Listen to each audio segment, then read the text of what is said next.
Bonjour, bienvenue sur Bible 365. Nous sommes contents que vous soyez avec nous aujourd'hui, pour écouter la lecture du livre de Josué chapitre 9, 10 et 11. Si vous ne l'avez pas encore fait, s'il vous plaît abonnez-vous à la chaîne, aimez et partagez-la pour encourager quelqu'un d'autre à écouter la Bible cette année. Bonne écoute. Josué, chapitre 9. À la nouvelle de ces choses, tous les rois qui étaient en deçà du Jourdain, dans la montagne et dans la vallée, et sur toute la côte de la grande mer, jusque près du Liban, les Hétiens, les Amoréens, les Cananéens, les Phéréziens, les Héviens et les Jébusiens, s'unirent ensemble d'un commun accord pour combattre contre Josué et contre Israël. Les habitants de Gabaon, de leur côté, lorsqu'ils apprirent de quelle manière Josué avait traité Jéricho et Haï, eurent recours à la ruse et se mirent en route avec des provisions de voyage. Ils prirent de vieux sacs pour leurs ânes et de vieilles outres à vin déchirées et recousues. Ils portaient à leurs pieds de vieux souliers raccommodés et sur eux de vieux vêtements. Et tout le pain qu'ils avaient pour nourriture était sec et en miettes. Ils allèrent auprès de Josué au camp de Gilgal, et ils lui dirent, ainsi qu'à tous ceux d'Israël, « Nous venons d'un pays éloigné, et maintenant faites alliance avec nous. » Les hommes d'Israël répondirent à ces Héviens, « Peut-être que vous habitez au milieu de nous, et comment ferions-nous alliance avec vous ?» Ils dirent à Josué, « Nous sommes tes serviteurs. » Et Josué leur dit, « Qui êtes-vous, et d'où venez-vous » Ils lui répondirent, « Tes serviteurs viennent d'un pays très éloigné, sur le renom de l'Éternel, ton Dieu, car nous avons entendu parler de lui, de tout ce qu'il a fait en Égypte, et de la manière dont il a traité les deux rois des Amoréens au-delà du Jourdain, Sihon, roi de Hesbon, et Og, roi de Basan, qui était à Ashtaroth. Et nos anciens et tous les habitants de notre pays nous ont dit, « Prenez avec vous des provisions pour le voyage, allez au-devant d'eux, et vous leur direz, « Nous sommes vos serviteurs, et maintenant faites alliance avec nous. Voici notre pain. Il était encore chaud quand nous en avons fait provision dans nos maisons, le jour où nous sommes partis pour venir vers vous, et maintenant il est sec et en miettes. Ces outres à vin, que nous avons remplies toutes neuves, les voilà déchirées. Nos vêtements et nos souliers se sont usés par l'excessive longueur de la marche. » Les hommes d'Israël prirent de leurs provisions, et ils ne consultèrent point l'Éternel. Josué fit la paix avec eux, et conclut une alliance par laquelle il devait leur laisser la vie, et les chefs de l'assemblée le leur jurèrent. 3 jours après la conclusion de cette alliance, les enfants d'Israël apprirent qu'ils étaient leurs voisins, et qu'ils habitaient au milieu d'eux. Car les enfants d'Israël partirent, et arrivèrent à leur ville le 3e jour. Leur ville était Gabaon, Képhira, Béhéroth et Kirjat-Jéarim. Ils ne les frappèrent point, parce que les chefs de l'assemblée leur avaient juré par l'Éternel, le Dieu d'Israël, de leur laisser la vie. Mais toute l'assemblée murmura contre les chefs. Et tous les chefs dirent à toute l'assemblée, « Nous leur avons juré par l'Éternel, le Dieu d'Israël, et maintenant nous ne pouvons les toucher. Voici comment nous les traiterons. Nous leur laisserons la vie, afin de ne pas attirer sur nous la colère de l'Éternel, à cause du serment que nous leur avons fait. Ils vivront, leur dirent les chefs. Mais ils furent employés à couper le bois et à puiser l'eau pour toute l'assemblée, comme les chefs le leur avaient dit. Josué les fit appeler et leur parla ainsi. « Pourquoi nous avez-vous trompés, en disant, « Nous sommes très éloignés de vous, tandis que vous habitez au milieu de nous » Maintenant vous êtes maudits, et vous ne cesserez point d'être dans la servitude, de couper le bois et de puiser l'eau pour la maison de mon Dieu. » Ils répondirent à Josué et dirent, « On avait rapporté à tes serviteurs les ordres de l'Éternel, ton Dieu, à Moïse, son serviteur, pour vous livrer tout le pays et pour en détruire devant vous tous les habitants, et votre présence nous a inspiré une grande crainte pour notre vie. Voilà pourquoi nous avons agi de la sorte. Et maintenant nous voici entre tes mains. Traite-nous comme tu trouveras bon et juste de nous traiter. » Josué agit à leur égard comme il avait été décidé. Il les délivra de la main des enfants d'Israël, qui ne les firent pas mourir. Mais il les destina dès ce jour à couper le bois et à puiser l'eau pour l'assemblée, et pour l'autel de l'Éternel dans le lieu que l'Éternel choisirait, ce qu'ils font encore aujourd'hui. Josué, chapitre 10. Adoni-Tsédek, roi de Jérusalem, apprit que Josué s'était emparé d'Haï et l'avait dévoué par interdit, qu'il avait traité Haï et son roi comme il avait traité Jéricho et son roi, et que les habitants de Gabaon avaient fait la paix avec Israël et étaient au milieu d'eux. Il eut alors une forte crainte, car Gabaon était une grande ville, comme une des villes royales, plus grande même qu'Haï, et tous ces hommes étaient vaillants. Adoni-Tsédek, roi de Jérusalem, fit dire à Oham, roi d'Hébron, à Piréam, roi de Jarmuth, à Japhia, roi de Lachis, et à Débir, roi d'Églon, « Montez vers moi et aidez-moi, afin que nous frappions Gabaon, car elle a fait la paix avec Josué et avec les enfants d'Israël. » 5 rois des Amoréens, le roi de Jérusalem, le roi d'Hébron, le roi de Jarmuth, le roi de Lachis, le roi d'Églon, se réunirent ainsi et montèrent avec toutes leurs armées. Ils vinrent camper près de Gabaon et l'attaquèrent. Les gens de Gabaon envoyèrent dire à Josué, au camp de Gilgal, « N'abandonne pas tes serviteurs, monte vers nous en hâte, délivre-nous, donne-nous du secours, car tous les rois des Amoréens, qui habitent la montagne, se sont réunis contre nous. » Josué monta de Gilgal, lui et tous les gens de guerre avec lui, et tous les vaillants hommes.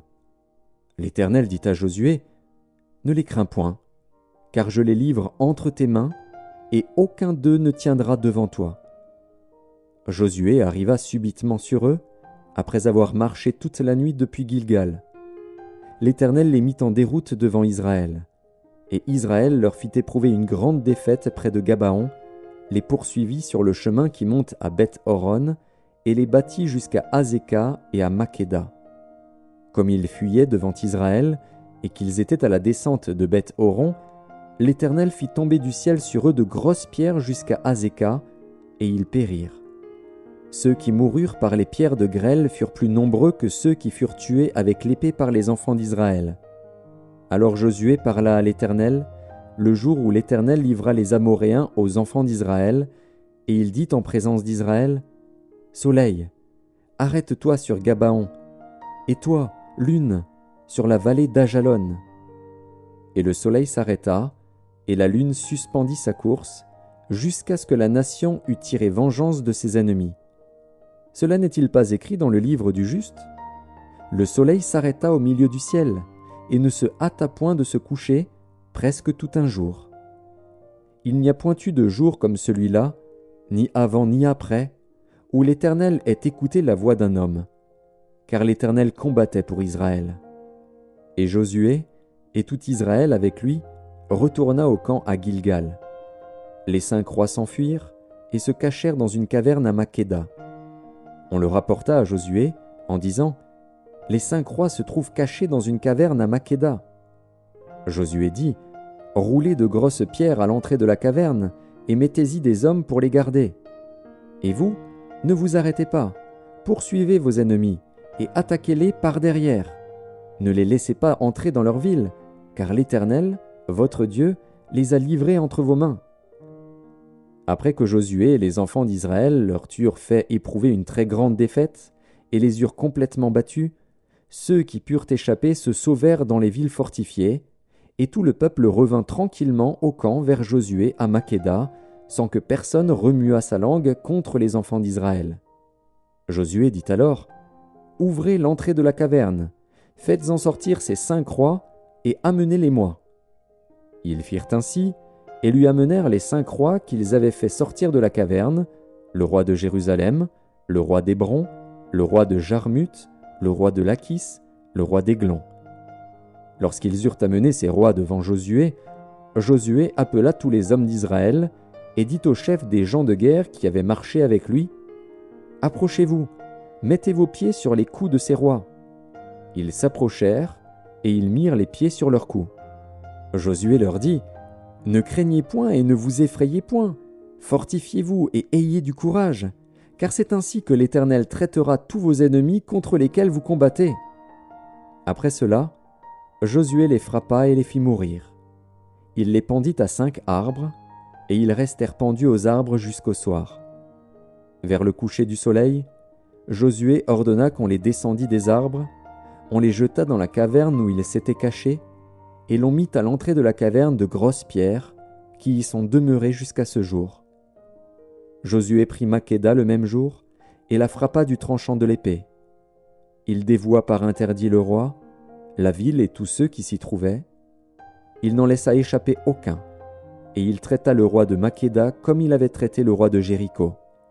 Josué, et tout Israël avec lui, passa de Makkéda à Libna, et il attaqua Libna. L'Éternel la livra aussi, avec son roi, entre les mains d'Israël, et la frappa du tranchant de l'épée, elle et tous ceux qui s'y trouvaient. Il n'en laissa échapper aucun, et il traita son roi comme il avait traité le roi de Jéricho. Josué, et tout Israël avec lui, passa de Libna à Lachis. Il campa devant elle, et il l'attaqua. L'Éternel livra Lachis entre les mains d'Israël, qui la prit le second jour, et la frappa du tranchant de l'épée, elle et tous ceux qui s'y trouvaient, comme il avait traité Libna. Alors Horam, roi de Gézer, monta pour secourir Lachis. Josué le battit, lui et son peuple, sans laisser échapper personne. Josué et tout Israël avec lui passa de Lachis à Églon. Ils campèrent devant elle, et ils l'attaquèrent. Ils la prirent le même jour, et la frappèrent du tranchant de l'épée, elle et tous ceux qui s'y trouvaient. Josué la dévoua par interdit le jour même, comme il l'avait traité Lachis. Josué, et tout Israël avec lui, monta d'Églon à Hébron, et ils l'attaquèrent. Ils la prirent, et la frappèrent du tranchant de l'épée, elle, son roi, toutes les villes qui en dépendaient, et tous ceux qui s'y trouvaient. Josué n'en laissa échapper aucun, comme il avait fait à Églon, et il la dévoua par interdit avec tous ceux qui s'y trouvaient. Josué, et tout Israël avec lui, se dirigea sur Débir, et il l'attaqua. Il la prit, elle, son roi, et toutes les villes qui en dépendaient. Ils les frappèrent du tranchant de l'épée, et ils dévouèrent par interdit tous ceux qui s'y trouvaient, sans en laisser échapper aucun. Josué traita Débir et son roi comme il avait traité Hébron et comme il avait traité Libna et son roi. Josué bâtit tout le pays, la montagne, le Midi, la plaine et les coteaux, et il en bâtit tous les rois. Il ne laissa échapper personne, et il dévoua par interdit tous ceux qui respiraient, comme l'avait ordonné l'Éternel, le Dieu d'Israël. Josué les bâtit de Kadès-Barnéa à Gaza, il bâtit tout le pays de Gozen jusqu'à Gabaon. Josué prit en même temps tous ses rois et leurs pays, car l'Éternel, le Dieu d'Israël, combattait pour Israël. Et Josué, et tout Israël avec lui, retourna au camp à Gilgal. Josué, chapitre 11. Jabin, roi de Hatsor, ayant appris ces choses, envoya des messagers à Jobab, roi de Madon, au roi de Shimron, au roi d'Akshaph, au roi qui était au nord dans la montagne, dans la plaine au midi de Kinéret, dans la vallée, et sur les hauteurs de Dor à l'occident, aux Cananéens de l'Orient et de l'Occident, aux Amoréens, aux Hétiens, aux Phéréziens, aux Jébusiens dans la montagne, et aux Héviens au pied de l'Hermon dans le pays de Mitzpa. Ils sortirent, eux et toutes leurs armées avec eux, formant un peuple innombrable comme le sable qui est sur le bord de la mer, et ayant des chevaux et des chars en très grande quantité. Tous ces rois fixèrent un lieu de réunion et vinrent camper ensemble près des eaux de Mérom pour combattre contre Israël. L'Éternel dit à Josué, « Ne les crains point, car demain, à ce moment-ci, je les livrerai tous à frapper devant Israël. Tu couperas les jarrets à leurs chevaux et tu brûleras au feu leurs chars. » Josué, avec tous ses gens de guerre, arriva subitement sur eux près des eaux de Mérom, et ils se précipitèrent au milieu d'eux. L'Éternel les livra entre les mains d'Israël. Ils les battirent et les poursuivirent jusqu'à Sidon-la-Grande, jusqu'à Misréphoth-Maïm et jusqu'à la vallée de Mitzpa vers l'Orient. Ils les battirent sans en laisser échapper aucun. Josué les traita comme l'Éternel lui avait dit. Il coupa les jarrets à leurs chevaux et il brûla leurs chars au feu. À son retour, et dans le même temps, Josué prit Hatsor et frappa son roi avec l'épée. Hatsor était autrefois la principale ville de tous ses royaumes. On frappa du tranchant de l'épée et l'on dévoua par interdit tous ceux qui s'y trouvaient. Il ne resta rien de ceux qui respiraient, et l'on mit le feu à Hatzor. Josué prit aussi toutes les villes de ses rois et tous leurs rois, et il les frappa du tranchant de l'épée, et il les dévoua par interdit, comme l'avait ordonné Moïse, serviteur de l'Éternel. Mais Israël ne brûla aucune des villes situées sur des collines, à l'exception seulement de Hatzor, qui fut brûlée par Josué.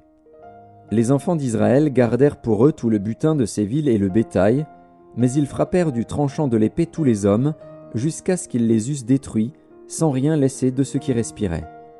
Josué exécuta les ordres de l'Éternel à Moïse, son serviteur, et de Moïse à Josué. Il ne négligea rien de tout ce que l'Éternel avait ordonné à Moïse. C'est ainsi que Josué s'empara de tout ce pays, de la montagne, de tout le Midi, de tout le pays de Gozen, de la vallée, de la plaine, de la montagne d'Israël et de ses vallées, depuis la montagne nue qui s'élève vers Séhir jusqu'à Baal-Gad, dans la vallée du Liban, au pied de la montagne d'Hermon. Il prit tous leurs rois, les frappa et les fit mourir. La guerre que soutint Josué contre tous ces rois fut de longue durée. Il n'y eut aucune ville qui fit la paix avec les enfants d'Israël, excepté Gabaon, habité par les Héviens. Ils les prirent toutes en combattant. Car l'Éternel permit que ces peuples s'obstinassent à faire la guerre contre Israël, afin qu'Israël les dévoie par interdit, sans qu'il y eût pour eux de miséricorde, et qu'il les détruisit, comme l'Éternel l'avait ordonné à Moïse. Dans le même temps, Josué se mit en marche, et il extermina les Anakim de la montagne d'Hébron, de Débir, d'Anab, de toute la montagne de Juda et de toute la montagne d'Israël. Josué les dévoua par interdit, avec leurs villes. Il ne resta point d'Anakim dans le pays des enfants d'Israël. Il n'en resta qu'à Gaza, à Gath et à Asdod. Josué s'empara donc de tout le pays, selon tout ce que l'Éternel avait dit à Moïse. Et Josué le donna en héritage à Israël, à chacun sa portion, d'après leurs tribus. Puis, le pays fut en repos et sans guerre.